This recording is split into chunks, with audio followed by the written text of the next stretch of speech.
घटे न तिल बधे विधना लिखे जो लेख, और सच्चा सतगुरु मेट कर ऊपर मारे मेघ।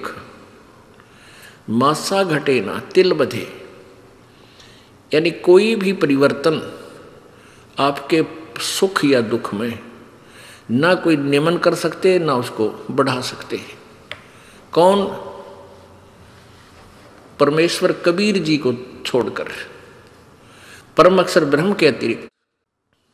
तो जब तक हमें सत्साधना नहीं मिलती, परमेश्वर की शरण नहीं मिलती, तो हम अपना प्रारब्ध ही प्राप्त कर रहे होते हैं। अब मान लीजिए कोई ये सोचे कि मैंने एक कार खरीद दी, एक कोठी बना दी, 10 एकड़ जमीन और मोल लेकर बच्चों को दे दिया। ये आपका चाहा नहीं, आपके संस्कार में पूर्व निर्धारित था। अब प्राणी का चाह कुछ नहीं हुआ, जो भी आपका पूर्व संस्कार था वो फल रहा है। जैसे किसी बालकों की शादी होती है, विवाह होता है, तो विवाह होते ही प्रत्येक व्यक्ति का एक ऐसा ट्रेंड है, ऐसी सोच है कि भगवान पुत्र दे। अब सभी की इच्छा थी कि बालक होगा, पुत्र होगा, लेकिन पुत्री होगी। फिर दूसरी बार सोचा परमात्मा, अब कहते पुत्र दे, दूसरी भी पुत्री होगी।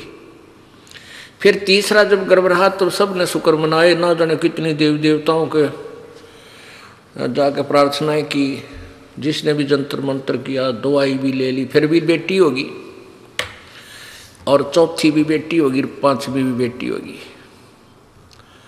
भले आदमी, आपका चाया हुआ नहीं, आपका किया हुआ नहीं। ये तो वो हुआ जो तेरे किस्मत में लिखा हुआ था, पूर्व निर्धारित था। और आज वो अनजानपने में कह रहा है कि 2 बेटे 2 बेटी होगी, सबकी ब्याह शादी कर दी, सबका पुत्र पुत्री होगी, और हमारा जीवन सफल हो गया। अरे भले व्यक्ति, जो तूने करना था वो तो स्टार्ट भी ना किया। ये तो पिछली मड़ाई खा ली और पल्ला झाड़ दिया, बैटरी डिस्चार्ज होगी। अब एक कदम काम बिगड़ जाएगा सारा, फिर गधे की योनि में जाओगा। पुण्यात्माओं, सत्संग के अंदर बहुत ही पुण्यकर्मी प्राणी आ सकता है, जिस पर विशेष कृपा परमेश्वर कबीर जी की होती है, अन्यथा सत्संग में नहीं आ सकता। इस पृथ्वी के ऊपर कितनी संख्या है मानव की, और पूरी संख्या, पूरी जनसंख्या के कितने प्रतिशत आप इस भक्ति से जुड़े हो? इससे आप विचार कर लेना कि आप कितने पुण्यकर्मी प्राणी हो। चाहे कोई दुख में आया है, चाहे कोई सुख में आया है, चाहे कोई अपना कष्ट निवारण करवाने के लिए यहाँ आया है, या कोई परमात्मा पाने के लिए आया है, दोनों ही पुण्यकर्मी प्राणी हैं। उनके पिछले जन्म जन्मांतर के शुभ कर्म, भक्ति वाले जो शुभ कर्म थे, वो बहुत ही पुण्य हैं, बहुत ही अच्छे हैं। और जो आज मान लिए किसी के पास धन ज़्यादा है, पैसे वाला व्यक्ति है, वो भी परमात्मा की शरण में आया है, और एक बिल्कुल निर्धन आदमी है, बिल्कुल निर्धन व्यक्ति है, और वो भी शरण ग्रहण किए है, तो दोनों ही विशेष पुण्यकर्मी प्राणी हैं भक्ति सतर के। और बाकी रही बात जो पुण्य की, किसी के पास कार है, कोठी है, पैसा है, उसने पिछले जन्म में धर्म घना किया हुआ है, दान किया हुआ है। और जिसको ये भक्ति प्राप्त हुई है और उसके पास धन नहीं है, गरीब व्यक्ति है, निर्धन है, उसने पिछले जन्म में दान नहीं किया। केवल दान का डिफरेंस है, ये कोई बड़ी बात नहीं बताई परमात्मा ने। लेकिन अब अपने सारे ज्ञान न समझ कर प्रॉपरली दान भी करे और नाम भी श्रवण करे। इस बात ने याद रखे कि पार होने तो उद्देश्य है अपना, सतलोक चलने का उद्देश्य तो है ही है। किसी कारण से पैर फिसल भी जावे और ना जाने पाओगे, तो कम से कम नेक्स्ट जन्म हो भी गया आपके, जब तक ये फिर सतयुग कलयुग आएगा, तब तक कम से कम रोटी की समस्या तो हल हो ही पाओगे आप। इस दृष्टिकोण से भी आपने दान करना चाहिए। और फिर ये पांचों यज्ञ भक्ति रूपी फसल में ये खाद और सिंचाई का भी कार्य करती हैं। इस उद्देश्य से भी इसमें पीछे नहीं रहना चाहिए। अब दान की क्या व्यवस्था है। जैसे एक व्यक्ति के पास 2 करोड़ रुपये है और उसने 20,000 दान कर दिए, बहुत अच्छा दान है, कमाल कर दिया। और एक व्यक्ति के पास 2,000 रुपये हैं और उसने 500 दान कर दिए, ये उस 20,000 वाले से ज़्यादा दान है उसका। तो पुण्यात्माओं, इस दृष्टिकोण से, लेकिन दोनों ही दान करने वाला सच्ची श्रद्धा से और बगैर किसी इच्छा से। उसके एक तो हम दान करते हैं प्रतिफल की इच्छा करके, प्रतिफल कि भाई मेरा ये हो जा, छोरा नौकरी लग जा, लड़का नौकरी लग जाए, एक पाठ कराऊं, या भैंस ठीक पैसे की बिक जाते एक पाठ कराऊं, और भी कई चीज होती हैं, उसके 100 रुपये दर देता हूं, ऐसा काम हो जाए। ये तो आपका यही बराबर हो जाएगा। जो ऐसे आपने जो डिमांड कर ली बालक से और वो दान कर दिया, काम आपका होगा, लेकिन वो दान यहीं पैरेलल हो गया आपका, इसका आगे कोई बेनिफिट नहीं। और एक दान होता है नी इच्छा, बगैर किसी मनोकामना के पूर्णा के जो दान किया जाता है, वो दोनों फल देता है। आपको यहाँ की सुख जो भी आवश्यकता होगी आपको, वो अवश्य प्रभु देगा और उसका पुण्य आपको सत्य यानी आगे चलने वाली कमाई में भी आपको मिलेगा। परमात्मा कहते हैं, राम रटत दारिद्र भला, चाहे टूटी घर की छान, और ये सुंदर महल किस काम के जहां भक्ति नहीं भगवान। तो पुण्यात्मा, प्रसंग चल रहा है कि परमात्मा के दरबार में बहुत ही पुण्यकर्मी प्राणी आते हैं। वैसे तो परमेश्वर की चाह में, प्रभु की चाह में भोली आत्माएं कोई तीर्थों पर जा रही है, कोई संतों के पास लाखों और करोड़ों की संख्या में एकत्रित हो चुके हैं। उनके विषय में परमात्मा कहते हैं कि देखा देखी गुरु शिष्य बन गए, किया ना तत्व विचारा। देखा देखी कैसे जाते हैं, जैसे एक पंथ के, जो बहुत बड़ा पंथ है वर्तमान में, बहुत बड़े ज़्यादा अनुयायी है उसके, तो उनके अधिक अनुयायी होने का कारण क्या था। एक बार एक शहर में, रोहतक में सत्संग हो रहा था पुलिस लाइन में। उन्हीं उस बहुत बड़े जन समूह जहाँ लाखों करोड़ों की संख्या में बौड़ी आत्मा इस काल के दूता में फंसी बैठी है, उनका सत्संग हो रहा था रोहतक पुलिस लाइन में। कोई भगत करा रहा था, संडे रविवार का दिन था और हम भी वहाँ चले जाते थे। एक भगत रहता था हमारा पुलिस लाइन में, वहाँ पर परमात्मा का भक्त। हम वहाँ गए तो देखा वहाँ सत्संग हो रहा। हमने इस दृष्टिकोण से सुना, वहाँ साथी था उनका मकान, उन्हीं के आंगन में बैठकर। तो वो क्या कह रहे थे कि आज कर्नल साहब आएंगे, प्रवचन करेंगे, बार बार ये रह रह कर कह रहे थे। और आसपास उन्होंने यही कह रहा था कि कर्नल साहब आएंगे और आज के प्रवचनकर्ता वो होंगे। तो जब वो आम व्यक्ति ये सोचता है कि ये कर्नल साहब यहाँ आए हैं, तो ये तो बहुत बड़े बुद्धिमान समझदार व्यक्ति हैं, इन्होंने ज्ञान को समझा है और ये फिर आगे बता रहे हैं, इसलिए हमें कोई शंका की गुंजाइश नहीं रही कि जहाँ ऐसे अधिकारी अफसर भी यहाँ आए हैं। तो वो भोली आत्मा काल के जाल में न्यों फंसती चली गई। ये उस कर्नल साहब ने अपनी मिलिट्री के बारे में तो जानकारी हो सकती है, लेकिन अध्यात्म ज्ञान को वो के जाने। जैसा भी रंग उस नकली गुरु ने रंग दिया, उस भोली आत्मा ने स्वीकार किया और आगे फिर वक्ता बन गया। आप तो जीवन बर्बाद कर ही रहा है और लाखों हजारों की संख्या में काल के जाल में फंसाने का अपराधी और बन गया। तो वहां ऐसे चली गई बोली आत्माएं।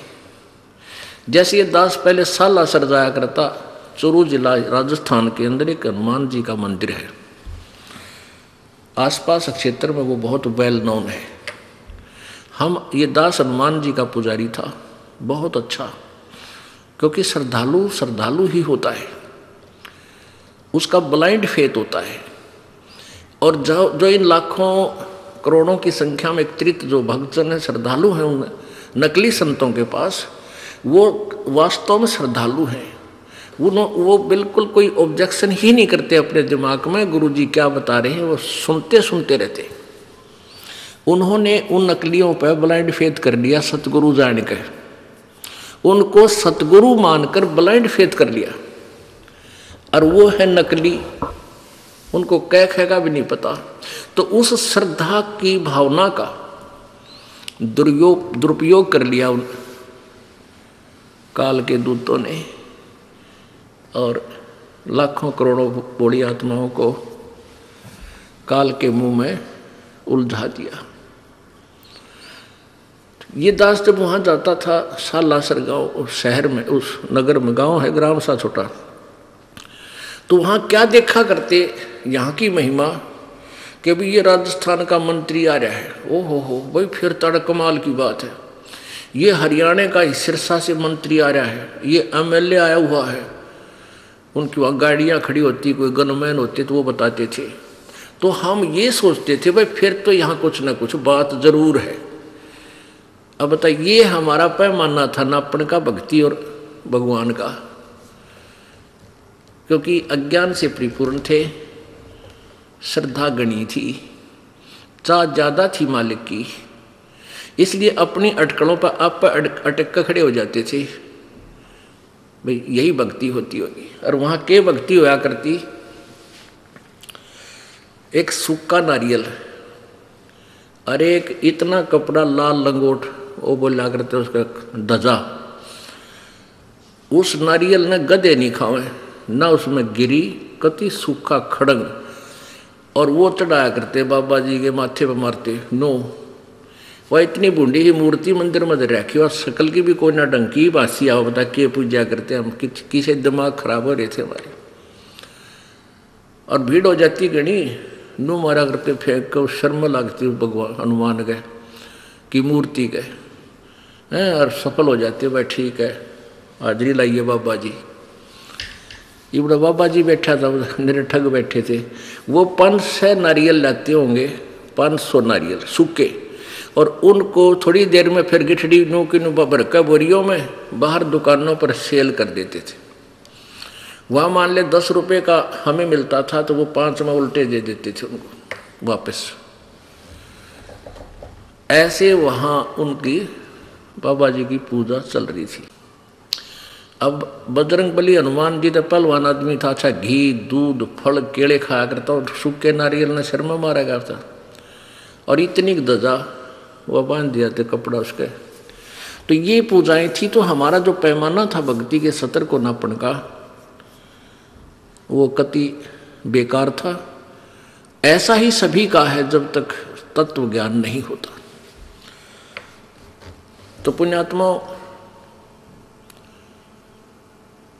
आपकी बहुत ही अच्छे पुण्य है जो आप मालिक को पहचान चुके हो, और जो देर में आवेंगे वो बहुत रोएंगे, बहुत पछताएंगे, क्योंकि वहाँ बहुत अच्छी आत्मा गई हुई है, बहुत ही नेक आत्मा उनका जा फंसी, क्योंकि जिनको चाह भगवान की वो अच्छी आत्मा तो है ही। अब उन पंथों से वापस आ रहे हैं और कति लुटपेट गए। ऐसा बताते हैं कि मेरे पास 4 ट्रक चला करते थे, 2 कार थी, अच्छा एक फैक्ट्री ला रखी थी, और बड़ी श्रद्धा से प्रत्येक महीना हम उस गुरु जी के पास जाया करते थे जहाँ लाखों लोग इकट्ठे होते हैं। और आज घर में भी दुख, शरीर में भी कष्ट, वो ट्रक भी बिक गया, वह कार भी बिक गई, और शरीर में आपत्तियां नरी आ गई। अब यही बात है कि जब तक हमारे पुण्य चलते हैं, पिछले संस्कार के जो अच्छे हैं, जब तक उनका दौर चलता है तो जीव सुखी नजर आता है। और जो भी उसको लाभ हो रहा है वो हो रहा है प्रारब्ध से, और वो सोचता है कि जैसे मैंने इस गुरुजी से उपदेश ले लिया, इस गुरुजी के कारण हो रहा है। अब फिर उनकी विरानमाटी शुरू हुई, वह दुर्गति शुरू होगी। वह गुरुजी भी वही है और वह पूजा भी वही है। अब कैसे ये दुख क्यों आ गया, जबकि दुख तो सुख में परिवर्तित होना चाहिए। इतने उनकी बुद्धि काम नहीं करती। वहाँ से फिर चलते हैं दूसरे गुरु के पास, फिर तीसरे के पास, फिर यहाँ भी पहुँच जाते हैं। यहाँ पहुँचने के बाद फिर उनकी चौंध टूटे, उनके मोतियाबिंद का ऑपरेशन होता है कि हम क्या कर रहे थे रे, तेरा गजब यो कहाँ थे, सिर था ना पैर था उस भक्ति का। एक मंत्र जानते हैं वह, कहते 2.5 घंटे सुबह बैठो, 2.5 घंटे शाम, और समाधि लाओ। हलना नहीं, टहलना नहीं, खाज भी नहीं करनी की तो हो जाता है, नहीं तो डिस्टर्ब हो जाओगे।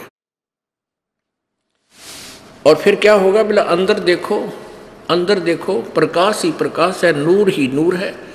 परमात्मा सतपुरुष कैसा है, वो तो निराकार है। फिर समाधि में के ढूंढेंगे, टट्टू ढूंढेंगे वह। जब समाधि लगा रहे हैं, परमात्मा को देखने के लिए तो लगाते होंगे, जो भी क्रिया करें प्रभु के लिए करें, और प्रभु निराकार है तो फिर क्यों डले ढो रहे हो। पुण्यात्माओं, इस दास के ऊपर परमात्मा की कृपा बहुत घनी होगी, और वो होगी आप जी के लिए, क्योंकि पहले तो दास ने उपदेश लिया, अपनी भक्ति करता था। सन 1988 में उपदेश प्राप्त हुआ था मुद्दास को। 1994 तक 6-7 वर्ष ये दास अपनी भक्ति भी करता था, अपनी रोजी रोटी का धंधा भी करता था।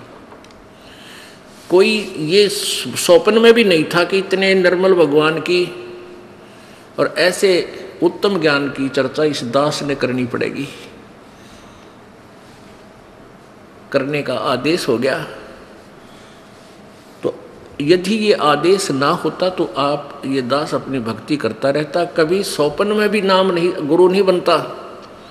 क्योंकि गुरु बनना तो अपना नाश कराना है, सारे सब का भार अपने सिर पे रखना होता है।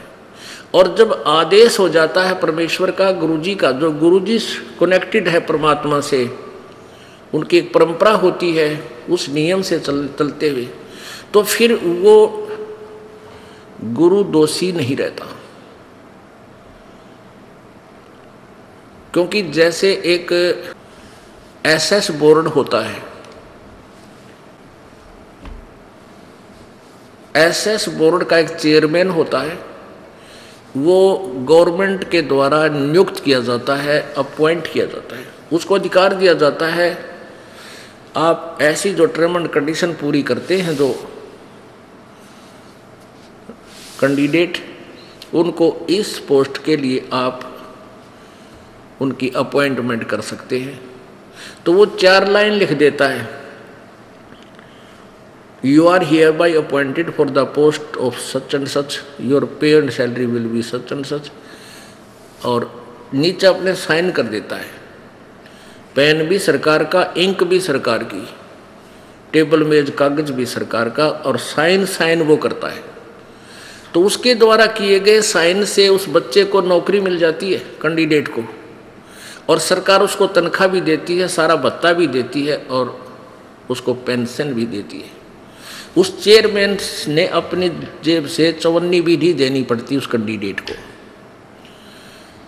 तो ऐसे सारा भार उस सरकार ने उठा लिया, केवल उसके साइन होते हैं।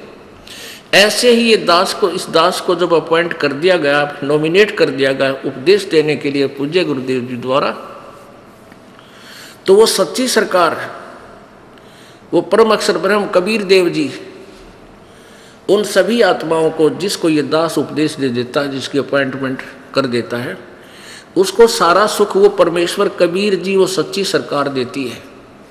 दास की तरफ से कुछ नहीं जाता। और यदि मुझे ये आदेश ना होता और मैं फिर गुरु चेले बनाता, ठीक है, अपनी कमाई से 100, 200, 1000, 2000 को थोड़ा बहुत लाभ दे सकता था, लेकिन वो चेले भी नरक में और मैं भी नरक में जाता। अब परमात्मा के तत्व ज्ञान से मैं पता हुआ कि सबसे बड़ा शत्रु इस प्राणी का गुरुपद है, कि उसमें अहम आता है। अब पुण्यकर्मी प्राणी ही इस पद को प्राप्त करते हैं, गुरुपद को। जैसे ये गुरुलोक बने हुए हैं, जैसे राधा स्वामी पंथ जहाँ से प्रारंभ हुआ है वो है श्री परम धनी हजूर श्री शिवदयाल जी महाराज, आगरा पन्ना गली आगरा वाले, वहाँ से राधा स्वामी पंथ चला है। और वो पुण्यकर्मी प्राणी थे, पिछले जन्म के बहुत अच्छे संस्कारी प्राणी थे, जिस कारण से उनको ये चाह थी प्रभु की।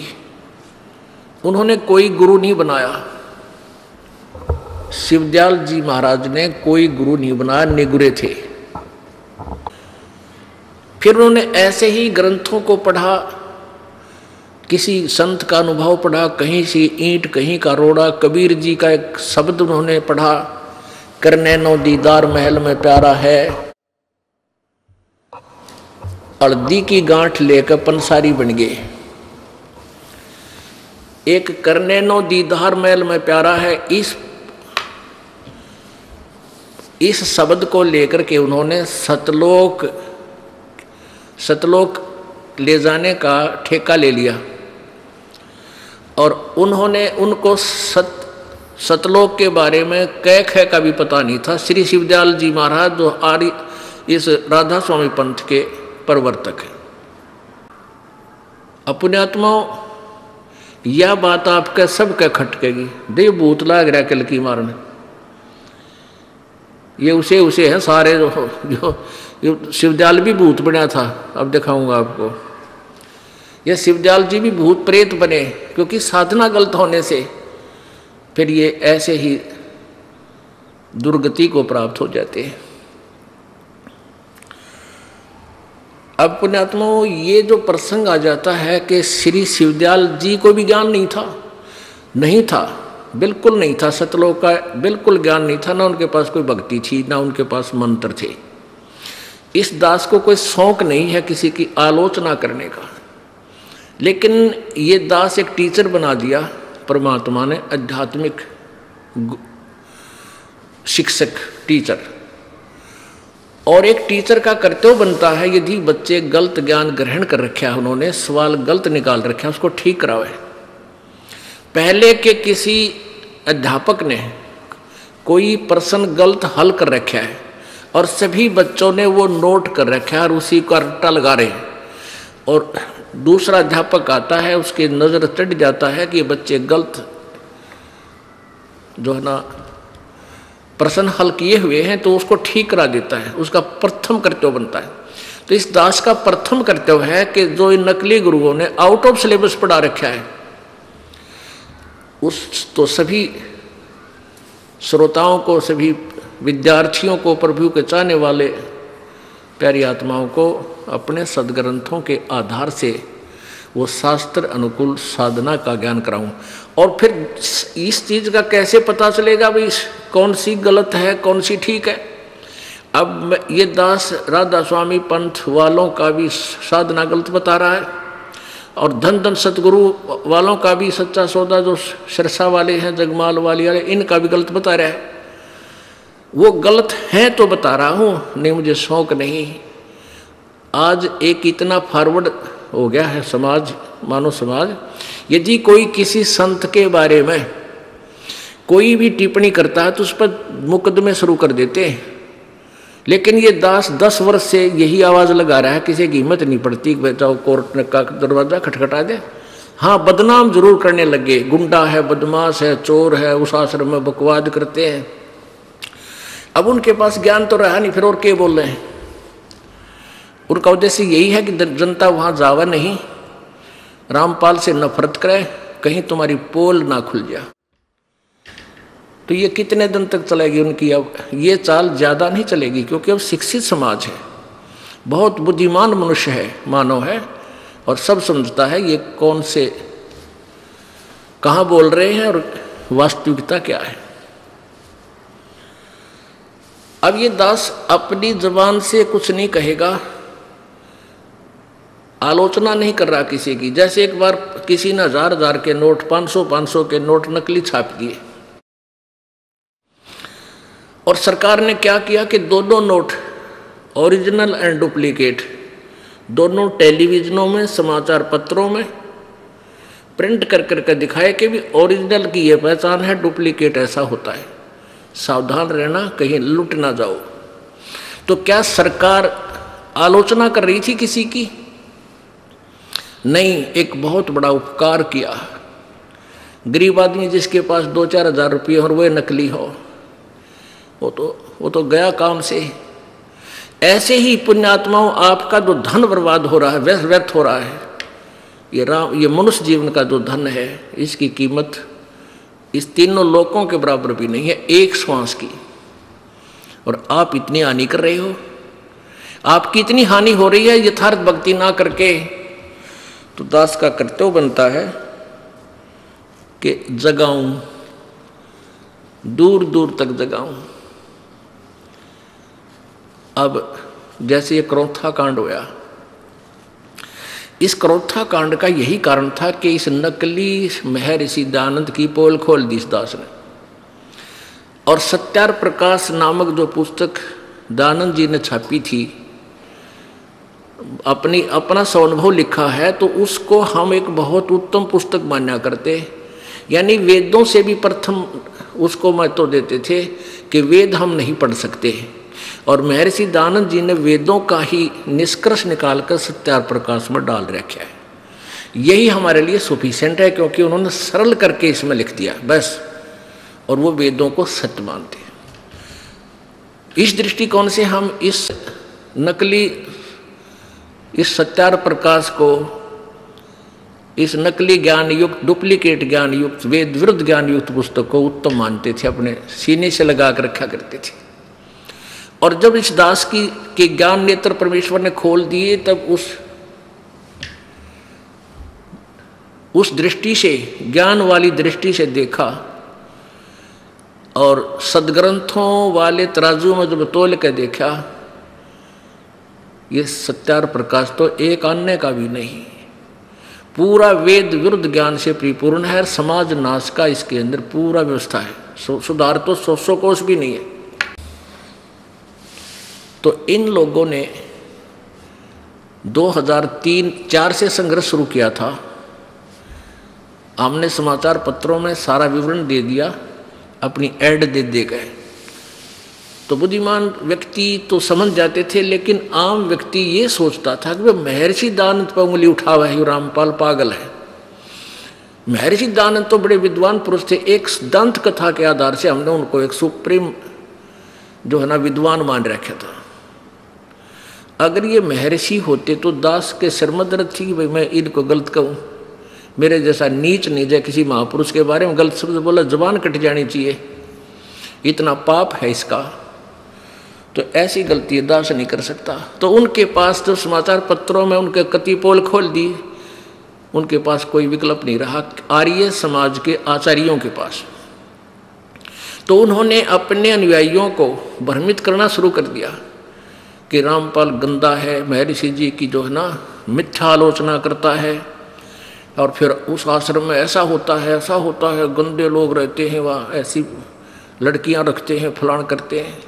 मतलब वो बकवाद गढ़ दी जो कि तो देखी जाना सुनी जा, ऐसी बकवाद समाचार पत्रों में भी छपवा दी दुष्ट आत्माओं ने, लेकिन साच को आँच नहीं होती। अब वो कोर्ट तक नहीं जा सके कि ज्ञान के ऊपर कोई उंगली उठा दे। अगर उनको गलत लगता था मैदान में आते, न्यायालय में जाते, अगर उनको जरा सा भी कोई पॉइंट मिल जाता तो तुरंत जाते वो, लेकिन वह दाल ना गली तो ऐसे बकवाद शुरू कर दी। ऐसे ही सभी संतों के बारे में दास ने 10 वर्ष से कंटिन्यूस करता आ रहा है कि तुम्हारा ज्ञान गलत है, तुम्हारी भक्ति साधना गलत है, तुम शास्त्र विरुद्ध साधना बता रहे हो।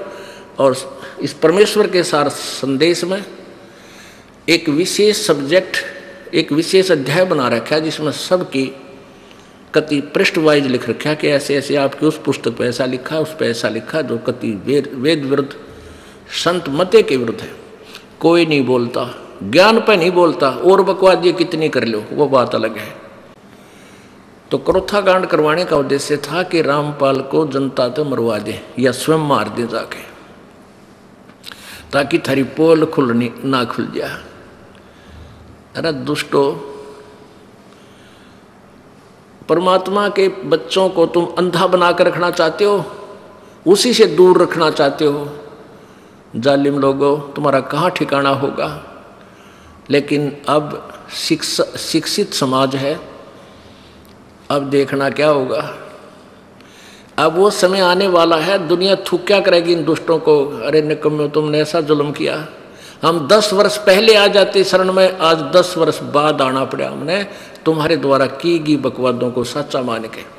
आप सुन रहे थे जगत गुरु तत्वदर्शी संत रामपाल जी महाराज जी के मंगल प्रवचन। अधिक जानकारी के लिए विजिट कीजिए हमारी वेबसाइट www.jagatgururampalji.org। संत रामपाल जी महाराज जी के शुभ आशीर्वाद से पूरे विश्व भर में 500 से भी ज्यादा नाम दीक्षा केंद्र हैं, जिन पर संत रामपाल जी महाराज जी द्वारा ऑनलाइन निशुल्क नाम दीक्षा दी जा रही है। अपने नजदीकी नाम दीक्षा केंद्र का पता करने के लिए संपर्क करें 8222880541।